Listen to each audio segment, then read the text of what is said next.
All right. Looks like we are live. And thank you again for the record this time. And great to have you all. And each of you have had the kind of pleasure of having conversations around this topic, probably one way or the other.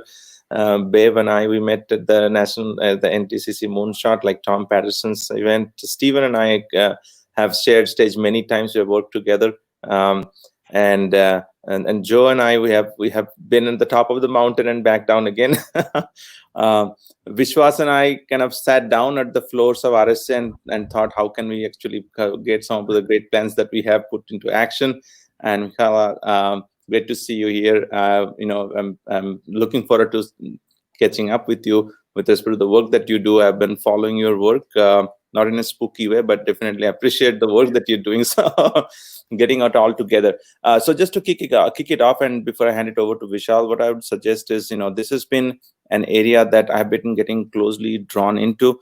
The critical infrastructure community and the cloud community has still a little bit of disconnect. And I'm someone who will probably put everything in black and white as much as possible, even though there are many gray areas in cybersecurity. But this is one gray area that we cannot take. In fact, what Vishwas put together in the quickly, those 5 questions itself carries a lot of weight. But beyond that, I would say, think about a lot of government institutions, public institutions, and private sector institutions. They're moving away from on-premise and they're going over to cloud like in a breakneck speed. If the cloud first is not a it's not an option anymore. That's where people are going.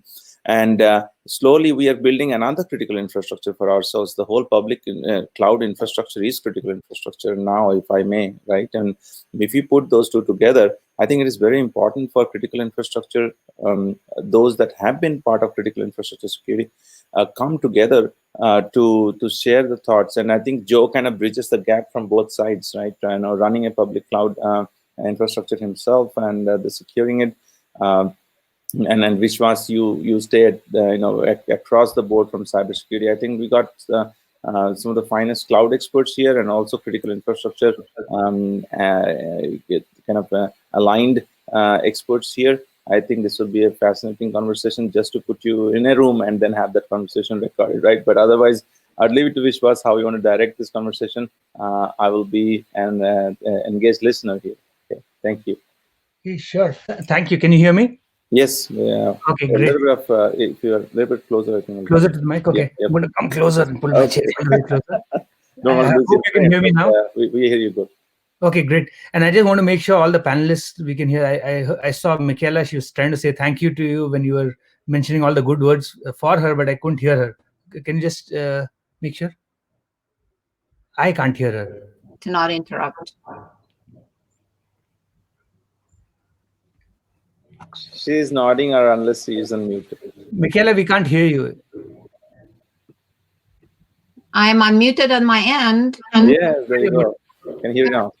Good. And do you want to go around, Beverley? Do you want to just check? Okay, can you hear me? Very clearly. Okay, very wonderful. clearly. Thank you. And okay. Steve? No, Steve, we can't hear you. We can't hear you, Steve. Hi, this is the tech team here. So I just unmuted all the attendees. If we can do a quick audio. Can you hear me now? Yes. Yes. Joe, can you hear you? Yes. Okay, great. And of course, we can hear you. Well, so great. So thanks, everybody. Now that we've got our mics tested and we are sort of ready for the session, thanks, Val, for letting me moderate a session with such esteemed panelists on board. My name, of course, is Vishwas Manral. I'm going to be talking about cloud security and critical infrastructure. I've worked a lot on the cloud security side of things. I'm no expert at critical infrastructure, but I know Beverley and Steve and of course Joe and Michaela. They've worked on that side of things quite a lot. So I'm honored to be talking to you guys. Right? We know critical infrastructure is about physical or cyber assets, right? Which if they were to go down, they were compromised, or if they were in some way incapacitated, they would have a debilitating effect on our economy, our physical infrastructure. It could be a health, public health, or safety, and so on. Right. On the other side, we've got the cloud, which has been growing a lot. I see numbers where we say that, you know, in the last 4 or 5 months since we had COVID-19, we've actually had a growth of, you know, like a 50% growth in the adoption of cloud, and we've actually done more in the last 6 months what we expected to do in the, you know, in the next 4 years. So you know, that cycle is really shortened.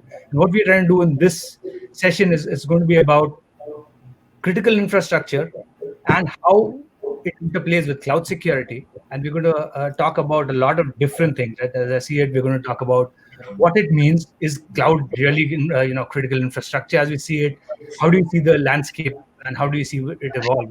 And to do that, I think we have a group of really great panelists, and I think we'll go around the room and have them introduce themselves. Maybe we'll start off with Michaela, if you go first, and then we can go around. Sure. Thank you so much. Thank you for inviting me here today.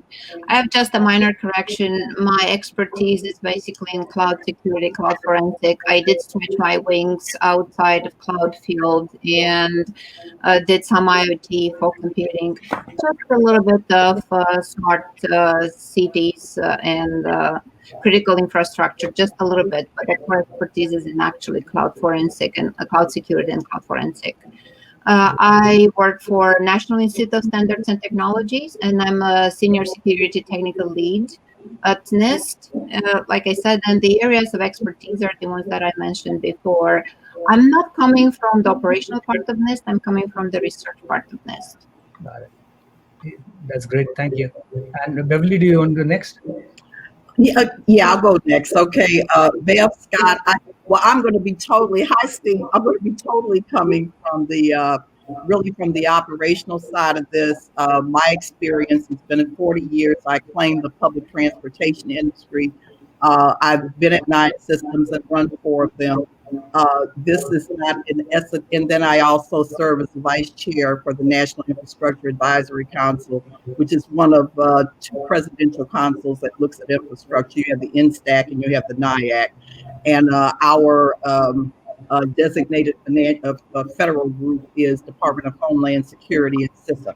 Okay, and so I come at it, but I am not. I'm going to stay on the track that I am not a cybersecurity expert by any stretch of the imagination. I'll really be kind of giving it much more from the operational, the C-suite perspective. And so it's a pleasure to be here. Absolutely. Thank you. And maybe Steve, do you want to go next? Hi, I'm Steve Johnson. I work for H&TB Corporation, a large national engineering firm. I'm one of the few non-engineers in the group. I most recently am the program manager for one of the 3 USD OT funded connected vehicle projects. I started my career in the military in information security and cryptography, and have come full circle back to that because of the connected vehicle projects and the need for privacy and security. Connected vehicles talk to each other at 10 times per second and make life safety critical decisions. And I've been called a cybersecurity expert. I think there are probably few people in the world that really live up to that. I'm one of those that people go to for advice, but I won't say an expert. I would say that my biggest connection to this right now is the big data that's driven in the transportation section by the emerging technologies of connected and autonomous vehicle and all the sensor data that we're getting. Storage for that has to take place in the cloud quite often, but where the real cyber issues for my industry exist is more in the edge and fog piece of that computing. So whereas cloud is, you know, the really out there in space part of it, I'm at that intermediate and really close to the edge part, and part of a national effort to secure communications between those vehicles. Very impressive. Thank you. And Joe, do you want to go next? Sure. Hi, everyone. My name is Joe Sullivan. I'm the Chief Security Officer at Cloudflare. I've been at Cloudflare for the last 2.5 almost years. Before that, I was the CSO at Uber for 2.5 years and Facebook for 7 years. spent 6.5 years at eBay before that. But I started my career, spent 8 years in the Department of Justice. I was a federal prosecutor focusing on cybercrime back in the early days and during the dot-com boom. And I've stayed involved in some government activities since. Most recently, I think, was on President Obama's Cyber Commission in 2016. Wow, and I see somebody else joining in, and I'm assuming that's probably Greg. Is that you? That's me. Wow, and you joined at just the right time. I think Joe was just mentioning his credentials and what he's done, and maybe if you could tell us some background about yourself, that would be great. Sure, and I'm sorry I'm late. We are dealing in the health sector with a series of cybersecurity threats that we've been working with the government on. I'm the executive director of the Health Sector Coordinating Council, which is a public-private partnership of industry and government in the healthcare sector, working together to protect our critical healthcare infrastructure from all hazards, whether they're natural physical hazards such as pandemic or hurricanes or man-made threats like cyber attack. The Sector Coordinating Council is a cybersecurity working group. It's about 300 organizations now from industry and government, mostly industry. It is industry driven. And it's from all the subsectors across healthcare, whether it's direct patient care, medical devices, pharmaceuticals, plans and payers, health IT, public health. All of these are interconnected, interdependent, and so together we are working on ways that we can raise the bar of security across the entire healthcare sector. I come at this from a variety of roles in the past, from the financial services sector with Bank of America and the Financial Sector Coordinating Council. I was with the Department of Homeland Security under President Bush as the nation's first Assistant Secretary for Cybersecurity and Communications, and spent a number of years before that with the high technology industry and a couple of years in the Congress with the House Science Committee. So I'm seeing the cybersecurity issue from a whole variety of angles, from different industry sectors to government to Congress, and our job is never done. I'm looking forward to joining this panel. Hey, thank you, Greg. I think we've got a really great set of panelists. I think very, very diverse backgrounds. This is the first time I'm moderating a panel with such diverse background in a cybersecurity forum. So it's amazing that I'm honored to be even part of this group, right? So I'll give a brief introduction of myself. My name is Vishwas Manral. I was the CEO of a company called Nanosec, which got acquired by McAfee about a year back or so. I'm part of McAfee as the chief architect of cloud. I'm also the head of container security and so on at McAfee. So I have at least seen emails from Michaela before, but and I think I have heard of Joe, but the others I'm sort of honored to know and be interacting with. I think before I go any further, let me just sort of briefly get your views and sort of ask you, right? As we see the interplay between cloud and critical infrastructure, how do you see it from your perspective, and what are your experiences? Do you see cloud as critical infrastructure? Do you see, so how do you see it? I mean, that's the question would be, and we can probably go around the room. Starting off with maybe Joe. Joe, do you want to go first? Then we can go down. Sure. Having spent the last 20 years or so in the private sector, and especially at companies that didn't consider themselves critical infrastructure, like social media platforms, for example, I always had trouble with the definition of critical infrastructure as a starting point. Right now, I think we would say that communication platforms are moving in the direction of being critical infrastructure for people.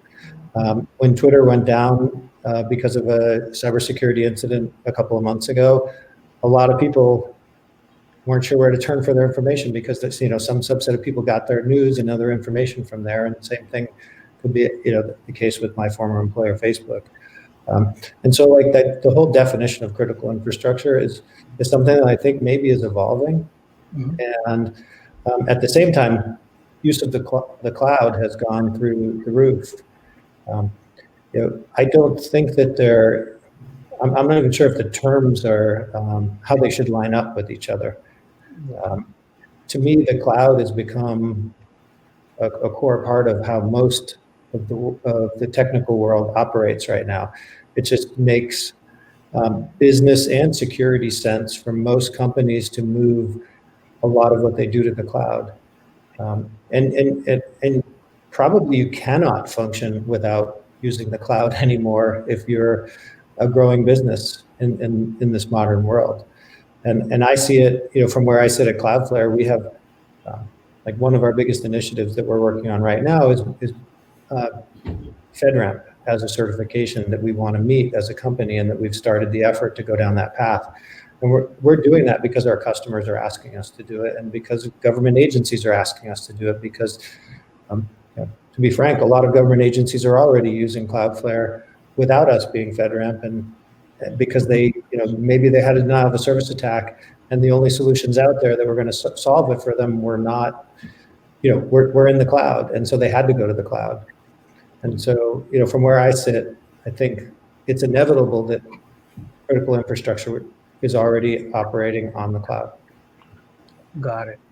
That's a pretty interesting view of things. And the way I was looking at it with critical infrastructure and the play with cloud was more like, hey, there is data coming from this critical infrastructure, and like you said, people are whether it's FedRAMP or not, people are using the cloud, and that's where I was seeing it. The other aspect that you brought up is, hey, Facebook or Twitter using the cloud, and they become part of critical infrastructure because in a way they affect how the economic security or the physical security of a country, right? It matters a lot because lots of policy decisions these days are even made in the in those platforms. So that's a great angle, and I think maybe I'll take that to Greg next, right?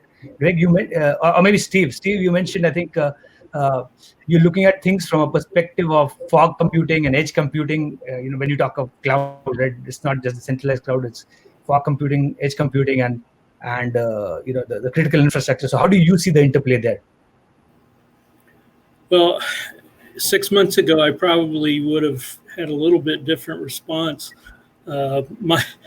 My understanding of cloud uses and critical infrastructure has become a little less stringent. In the transportation industry, there are some things that we didn't do on the cloud because they're critical life safety, like I was talking about the cars talking to each other. And so we did everything. We moved the computing and processing power as close to the edge as possible. And that was really my focus. But as COVID has had its effect, and so many of us have began working remotely, the collaborative platforms that we use in engineering to review each other's plan sets and do peer reviews and get things moved through the QC and into the production stage. Whereas we used to have that on our server here in the office, and it was no problem for everybody in the office to use that platform, but everybody goes home and now has to come in through the VPN. We overtasked the VPN as well as our infrastructure, physical-based cloud environment here. So when we moved that out to a virtual cloud, which is the true definition of the cloud, I guess, that cleared up the issue because we weren't all trying to come to a single point of infrastructure here, but it was shared infrastructure. I work a lot with NIST and SAE and other standards, and so I've been very stringent in my definitions of things. But COVID has changed that a little bit. I realize that even where our emphasis is on edge computing to put that processing out there for instantaneous action, there has to be a trail and a backlog for the research component of that, and so that we can fine tune. So far, our compromise is fog computing, which is kind of an intermediary between the edge and the final cloud. So while we're using the cloud, we have something that is a little more time sensitive, but not as critical as that life safety. we may have it in the fog computing, which is like an intermediate cloud, if you will, that's a little more private and firewalled, but it still a component of cloud. Wow, that's pretty interesting. I mean, what I see, what you're saying is, there's the edge, there's the fog, there's the cloud, and what you're saying is, people are going to make decisions based on their needs. Like, and you gave the example in your case of how, uh, the round trip time, or the time to sort of the response is not as critical, and that's why you open to something that is more intermediary. But looks like what you're also saying is that the best case outcome would be the cloud if we could get it. If not, we go to the fog, and then the worst case, or in cases where it's essentially required, you actually get to the edge where you have a very strict SLAs and so on. Yeah, so my definition of critical infrastructure several months ago would have been very stringent, and I would have been talking about bridges and roads and hospitals and logistics. I appreciate Beverley being on here as a logistics expert, because they have to be involved in keeping those things moving, and we don't always include them in the cyber planning. So kudos to Beverley for being part of this. But as I say, I wouldn't have considered the cloud as part of critical infrastructure, but COVID has shown me just how much it is, because as we all know, things didn't really happen if they aren't documented. And if we can't move that next set of emergency plans out of planning and into production because the collaboration system is broken, well, that makes it that cloud and the ability to collaborate in a critical infrastructure piece. Got it. And maybe, we should go to Beverley next, because Steve mentioned you, Beverley. So how do you see that the interplay, and how do you see the things, especially with Steve mentioned with COVID coming in? How do you see it? So I'm going to be the left foot here. I see it as a tremendous technological innovation. I see the cloud as a tool. I don't see it as critical infrastructure. Okay, the whole world of cyber to me, and technology period, in terms of the transformational impact that it's had across the sector. And whether we debate the definition or not of what critical infrastructure is, one will never it'll never be appointed by ourselves. It has to be embraced by the American public. But what we're really talking about is things that are actually the backbone of this nation, our economy, our security, and our health. Okay. And so I think that I can give all credit to the cloud, and there'll probably be a fog and a something else. And that's really but to say I'm going to appoint it as being a critical but I'm not trying to be disparaging of it. Okay. But that's really not it. I see it as extremely powerful. There is absolutely no question, but that it is absolutely fundamental.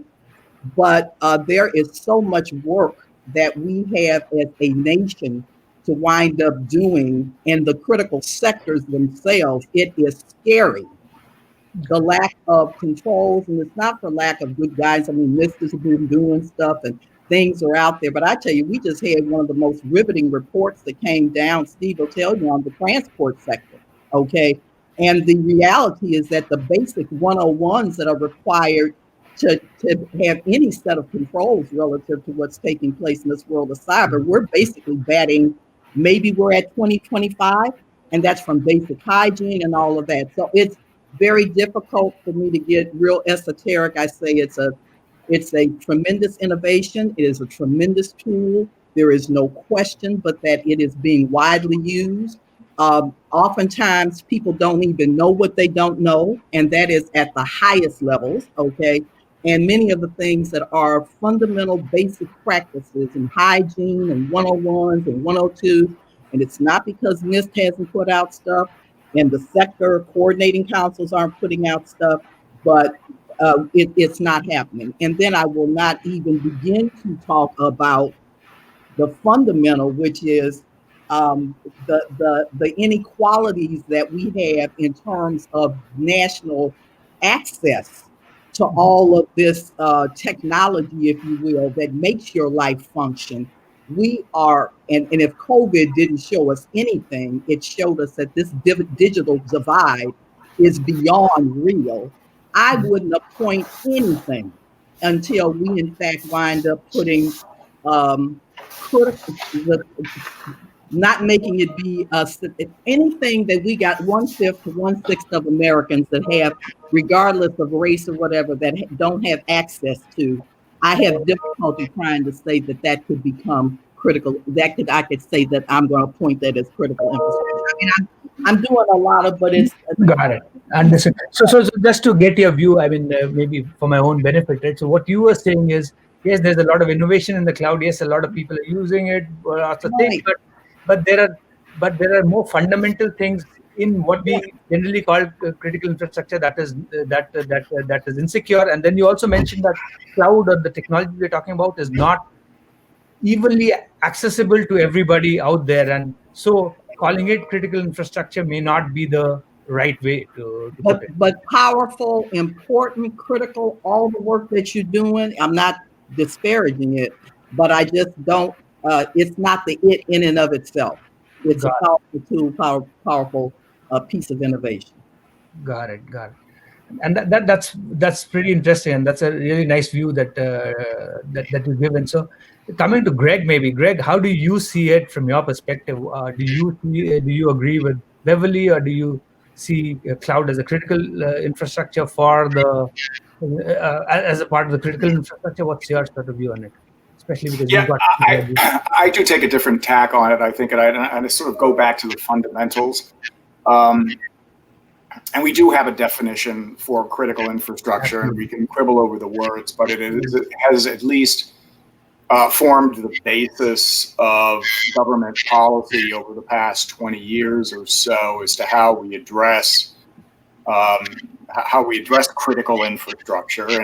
And I'll go back to it was the USA Patriot Act of 2001, which defined critical infrastructure in the following way. I've just got it up on my screen. It is systems and assets, whether physical or virtual, so vital to the United States that their incapacitation or destruction would have a debilitating impact on security, economic security, public health and safety, or any combination of those matters. And taking that, fast forwarding a number of years, the Department of Homeland Security, which has sort of oversight over the public-private partnership in critical infrastructure, and there are 16, now 17 designated critical infrastructures designated under presidential executive order, healthcare being one of them, electricity, telecommunications, water, transportation, financial services, emergency services, critical manufacturing, several others. DHS then takes those critical infrastructures and starts to asks, what are the critical functions? Not just the infrastructure, not just the hardware or the software, but what are those critical functions that are being performed, that need to be performed in order for any of these critical infrastructures to function and for public services and assets to be delivered, right? And so the way they set up a national critical functions set is they sort of put it into these buckets. The critical functions to connect, to distribute, to manage, and to supply. So there are 4 buckets there. And under connect, you very clearly have the whole set of communications technologies, IT and communications technologies, the internet-based technologies, the routing, satellite services, navigation services, all of these things. And so when you look at the cloud, what is the cloud but really, first and foremost, a whole bunch of servers and a whole bunch of computer servers operating on software. But those are performing critical functions, critical services to the underlying operations of many critical infrastructures. And so you can look at cloud computing and all of that as an infrastructure in and of itself, because they are simply part of the IT sector, critical infrastructure sector. and the communications critical sector. So IT and communications, both of them are identified as critical infrastructures under this national infrastructure protection policy. But then if you just take that critical infrastructure itself, the computers and the software, and then apply that to the services performed for other critical sectors, then I'd say, yes, you do have critical infrastructure there, in the sense that, to the extent many of our critical infrastructures have become so dependent on cloud computing in so many ways, whether it is data or analysis or operations, to the extent that that dependency has become almost total. If you lose your cloud architecture, your cloud computing, and you don't have the backup, you don't have the operational capacity to do what cloud was doing for you, then your critical functions are going down. Understood. Yep. And so that's how you have to think about it, is, and we do in healthcare, that more and more of our patient data is being managed in the cloud. Manufacturing operations of pharmaceuticals. Got it. There's a lot of cloud services, artificial intelligence, machine learning that is assisting in that. Obviously, public health data and COVID, everything that is all the data that we are collecting in public health, and contact tracing and all of that depends upon a lot of outsourced data, intense data collection, analysis, manipulation, and that's often done in the cloud. So it isn't exclusively critical infrastructure and entirely critical infrastructure, but it is such an important part of it that we simply can't lose sight of that anymore. It's a dependency that is essential to the economy.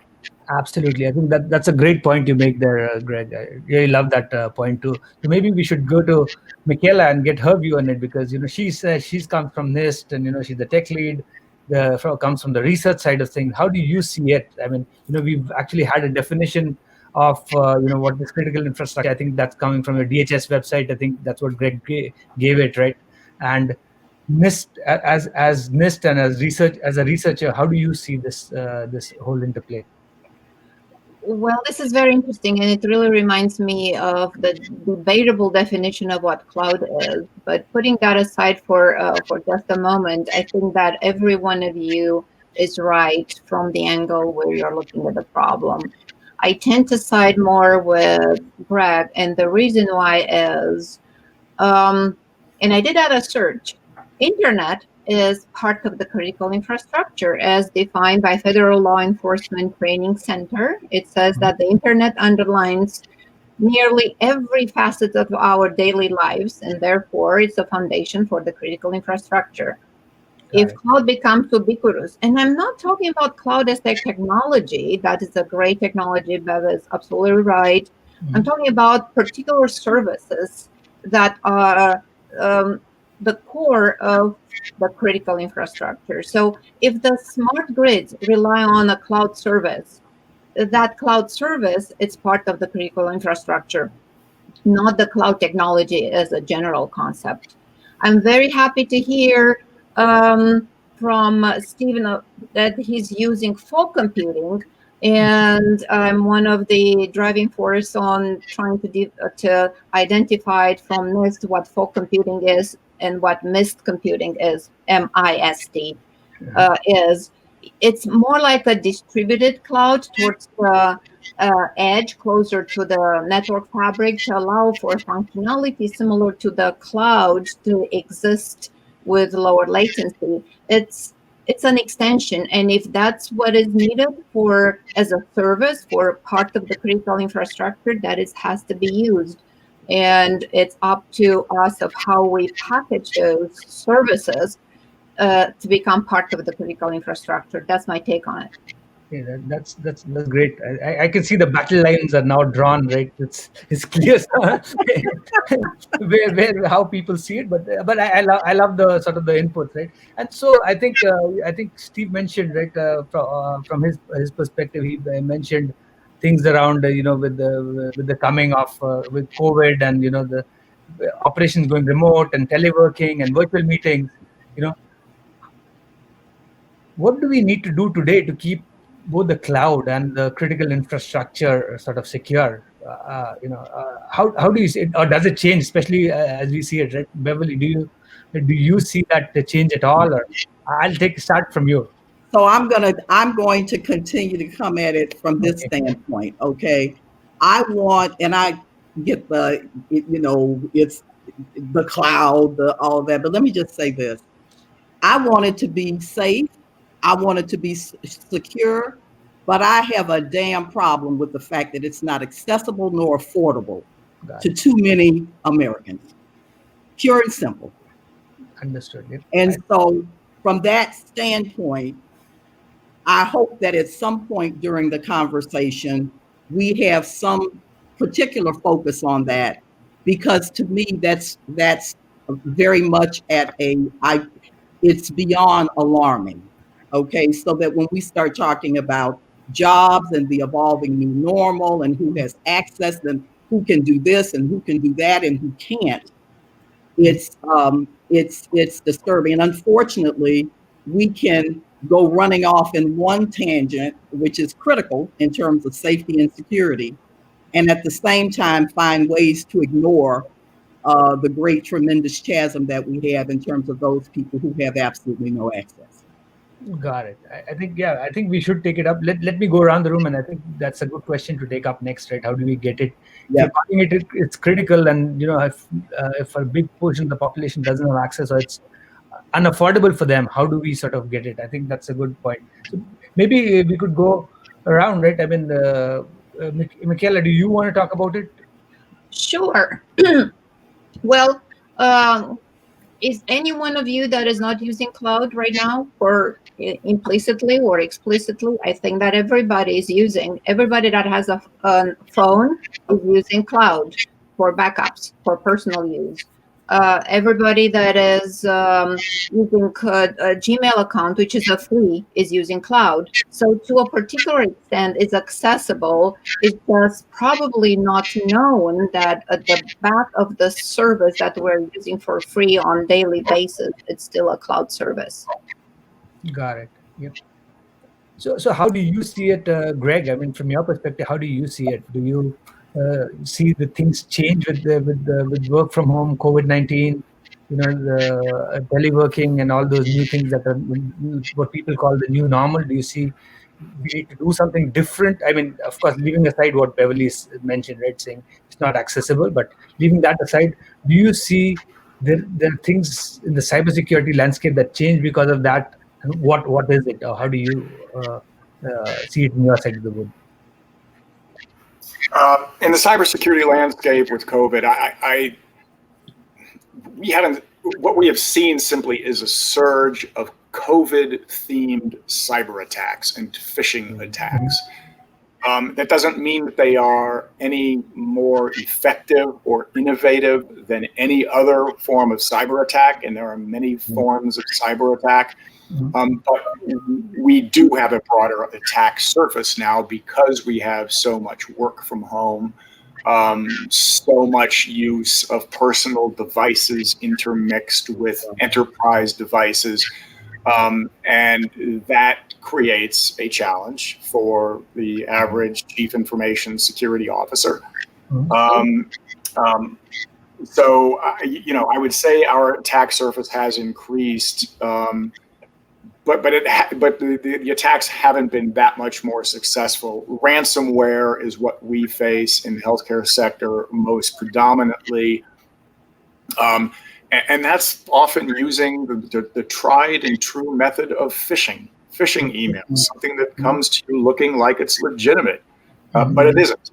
And that's the vector, that is the portal through which a hacker will get into your system. But in terms of how we deal with cloud, more and more, and particularly in the health sector, as the defense industry has looked at and the financial services sector has looked at, it's the supply chain. It's how do you manage your third-party risk? and your third and fourth party and fifth party risk on down the chain of supply. And how do we ensure, how do we get attestations from our service providers, like cloud providers, that they are managing our data, our systems, in a secure way? And so I think, more and more we're going to be seeing a higher level of attention paid to supply chain security, risk management, and trying to ensure that all of the stakeholders that are in our orbit as enterprises have better visibility into all of the service providers that are working with them, and that includes cloud providers. Got it. That's pretty interesting. Joe, do you want to add something? Or?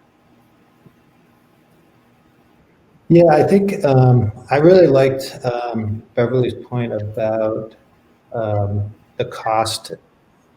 And I think part of the big reason why we're shifting to the cloud is because it actually democratizes security and efficiency. A lot of the cloud providers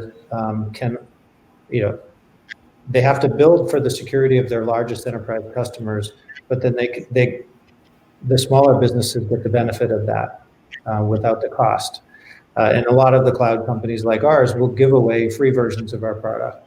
And so you're seeing more and more, an individual can create an online account with, one of the email providers and then get access to the word processing and spreadsheets and a bunch of other stuff. And you can do that for a small business without having to pay for a big enterprise account. And that's kind of like the promise of the cloud, is that,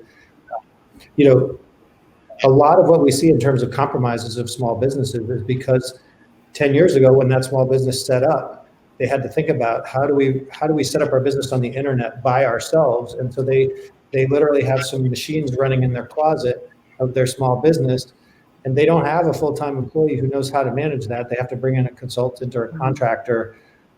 And so like every small business in America that's 10 or more years old has that hardware in the closet that they don't understand and that's outdated. And what the cloud is basically taking all of that hardware out of those small closets and small businesses and just moving them to one big company that knows how to run it for us. So I see the promise of the cloud is democratizing the security and efficiency for small businesses, and the big businesses. It's our responsibility to push. When I'm using the public cloud, I'm pushing those cloud providers on security. The federal government is pushing with FedRAMP and things like that. So I think there's hope in that. The problem is we're in this hybrid of evolving world right now where a lot of companies are halfway in the cloud and half out. And that means you're managing two environments and twice the complexity. Got it. Yeah. That's a pretty... I just think we need to bring the intentionality to it. I think we got the pieces to it. 20 some years ago, internet was supposed to be bringing the same kind of things, that all the poor children would be able to have it and all of that. And certainly we have the technology to do it, but that today we still have 15 million kids in public schools out of 50 million that really don't have the internet access, the high-speed internet access. So I just say that we got the stuff. It's what is the will and the urgency and the criticality of getting it done. Got it. I think, like you mentioned the word intentionality. I think that's a great word. I think I get what Joe is mentioning, right? Hey, cloud democratizes things. It makes it cheaper, at least to start onboarding things. It gets a lot cheaper, especially for small business when you're starting off. Like you mentioned, companies providing some software services for free for some time. It becomes a lot easier. But I also see your point of view about intentionality and how do we take that, make it more broadly accessible, so that it's then that you could really even think of calling it critical infrastructure. But then I also see Michaela's point of view saying, while you may not necessarily be using the cloud as a cloud, because you have a phone and you are accessing applications, or you're doing Facebook or LinkedIn, which are, could be free applications, you're actually a user of the cloud and you are getting some data or some value out of it. So those are interesting sort of points. So maybe let's take that to Steve. What do you think about it, Steve? I think across the group, we've made all the salient points. So I will, since we only have about 15 minutes left, I'll yield my time back to this moderator.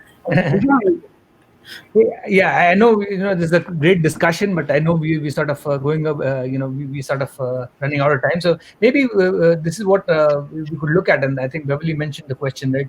How to make it accessible. So maybe the question is, what should the government and the industry be doing to sort of, of course, making things accessible, but also securing that infrastructure, because we know critical infrastructure is sort of like Beverley mentioned.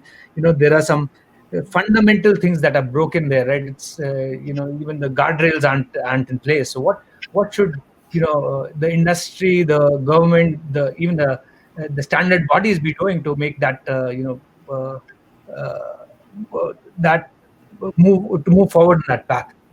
And maybe we can start off with Steve now, because I know you yielded your time in the last question. So what is the question this time? So the question that I was saying was, what should the governments or the industry or the standard bodies be doing? Because we've said, right, like, there are two parts to the thing, right? We're saying that, on one side, we're saying the accessibility is a problem. The second side, we're saying security itself of the critical infrastructure is a problem, right? So what should the governments or the industry or the standard bodies be doing to move the needle on that side? To make it more accessible? To make it more accessible, to make it more secure, to make it, yeah. I'm going to twist the question a little, because I think we're running out of time. So based on what Michaela said about it may not be accessible to a specific individual case, the technology being accessible across the board enables security and other things that benefit the whole. So I want to give a practical example that will maybe help everybody understand how an application in the real world can benefit the public at large, instead of worrying about, well, House A has it and House B doesn't. Our traffic signal controller cabinets, those currently have, for intentional reasons, a hard solder physical connection that prevents that traffic controller from having conflicting greens. In other words, both directions of traffic getting a green and causing an accident. Recently, in the last few months, one of our national research teams, I sit on two different cyber committees for Transportation Research Board, one for critical infrastructure, and I'm the chair of the cyber security committee under the military transportation. And so we actually were able to hack into the traffic controller and override the physical safety that's been in place for 40 years to prevent that. And we did affect, fortunately in a laboratory and not out on the street, but we did create a conflicting green where all parties would have had a green light. In the same context of that just being, oh, well, that protects the people at this intersection. In my military cyber role with TRB, putting together a workshop, which, and again, Beverley, we really need people from the logistics side to be involved with this. The workshop is based around a scenario where a critical national security deployment is taking place that's requiring the logistics to move equipment, including tanks, armor, all the materiel to support an overseas deployment in our national interest. And they have to use not just highways, but arterial roads to get to the ports to begin shipping that overseas on the ships. A targeted cyber event is the scenario of this workshop where that arterial corridor has been compromised through a cyber attack, and it's not only disrupting the traffic flow of that military, but it's caused accidents. It's causing the convoy to become separated and now susceptible to physical attack because their security posture is broken. And then, of course, this workshop will have people from transportation logistics experts, cyber experts, interfaces with state DOTs and transportation agencies to work the problem and not only fix the immediate situation and get them back on track, but the lessons learned, the tabletop exercise for the next thing. And so that didn't exactly fit the question, but if you take that in that context of what that means to our country and our national security as a whole, and the safety of the motoring public, the ability to have a secure cloud that can support the collaboration of all those things coming together, because this might be taking place at a seaport in Virginia, but the guy with the ability to collaborate and help you solve it or fight that hacker in real time might be in California. And so I think we can see that you can extrapolate a benefit and an access for all, even though I'll never have it in my house, that level of cloud computing, but it is available out there and can solve world problems for all of us. Got it. Michaela, do you want to add absolutely. I would like to take the ball and roll it from a statement that Steve had. I think he said something like how to get attestation that cloud service providers are managing data in a secure way.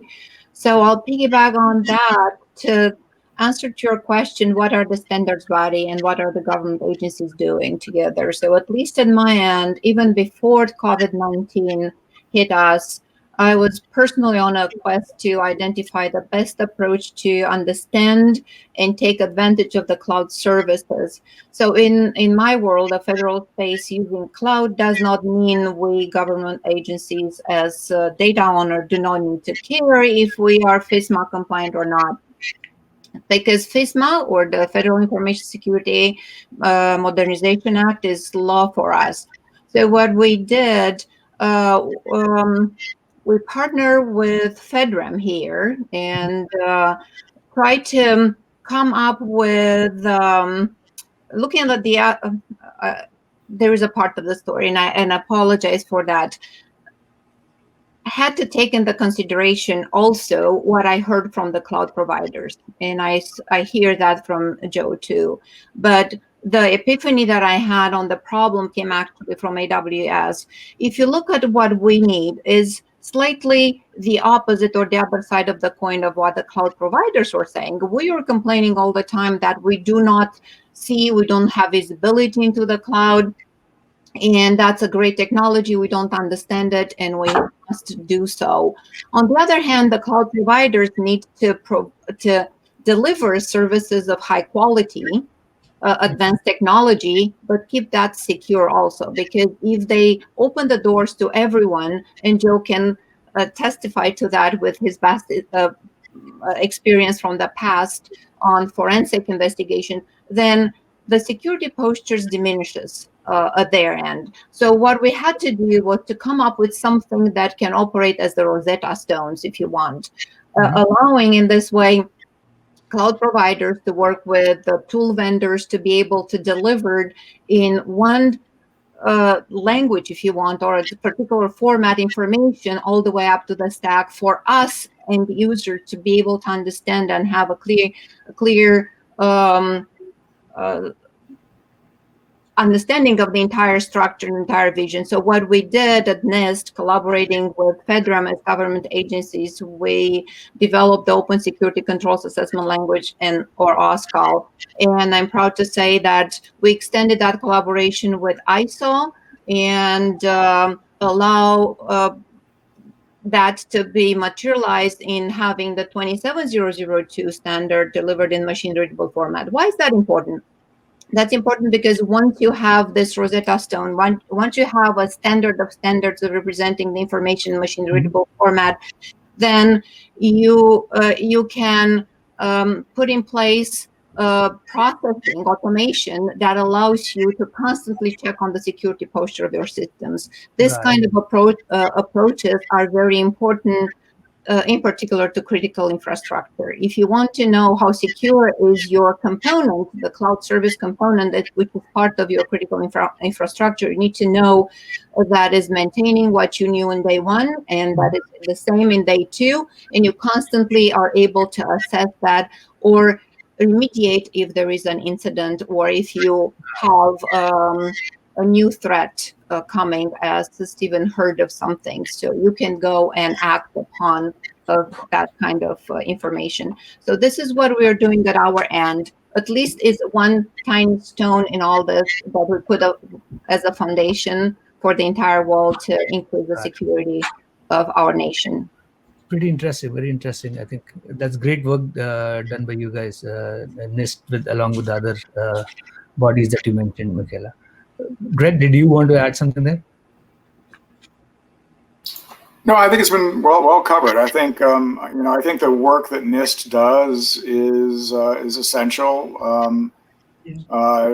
NIST is a convening body that has produced some guidance that is well embraced within the private sector, the NIST cybersecurity framework among them. And that really serves as a foundation for a lot of what we're doing in the healthcare sector. So no, I think this has been a very enlightening conversation, and I think cloud is a way of life, and increasingly so, a way of technological life, and we're going to have to learn how to manage it well without being wholly dependent on it. Because the key for any critical infrastructure is redundancy and resiliency, and so we cannot commit 100% dependency on any one set of technologies to get our work done. I think that adding to this a threat-based approach that will allow us to manage the risk better and faster, rather than taking the classical compliance-based approach, if you want. I think that this is also very important for us to look into when it comes to critical infrastructure. Got it. Yep. I agree with around your views on the threat-based approach. Joe, do you want to add something? And then we'll have Beverley probably try to close it with her views on it. Yeah, I'd just say that I've seen so much progress in the last 4 years. I mentioned being on part of the Obama Cyber Commission in 2016, and we were looking at and worried about these issues. And I think DHS has played a bigger role over the last 4 years in terms of getting warnings out, working with businesses of all different sizes to understand their risks and how to secure themselves better. And at the same time, like I mentioned earlier, we're going through that FedRAMP process. More and more companies are embracing FedRAMP. I think it's actually evolving into a standard that is viewed as a robust standard, regardless of whether you want federal government business.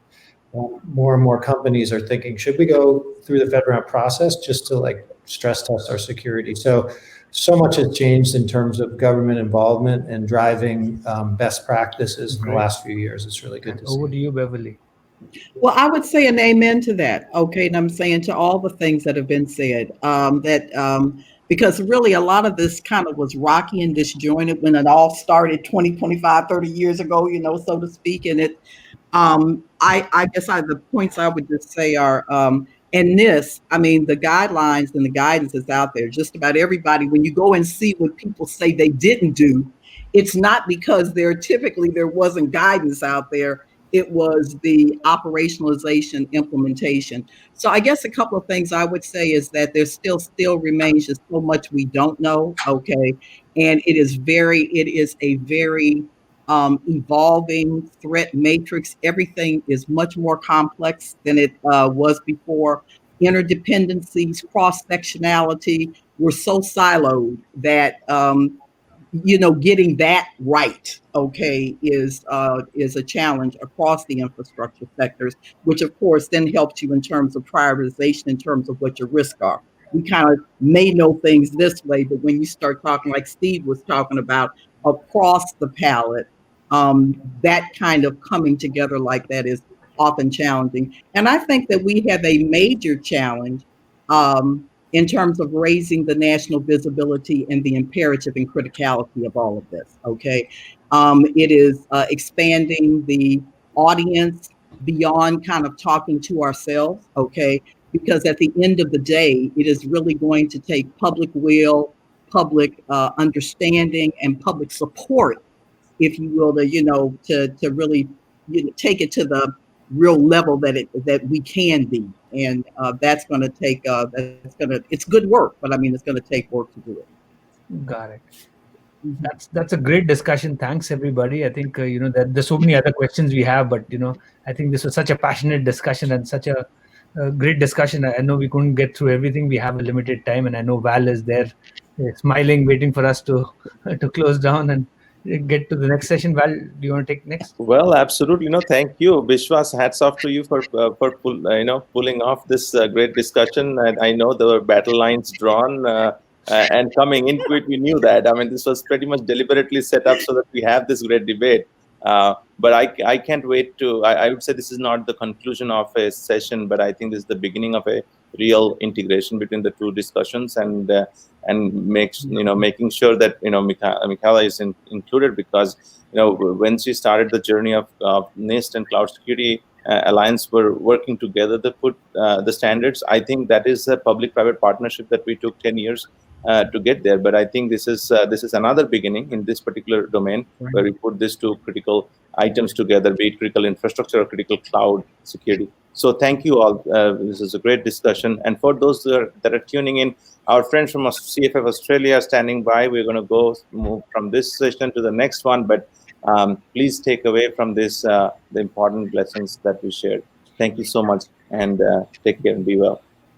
Thank you. A pleasure. Take care. Bye-bye. Thanks, Val. Bye-bye. See you.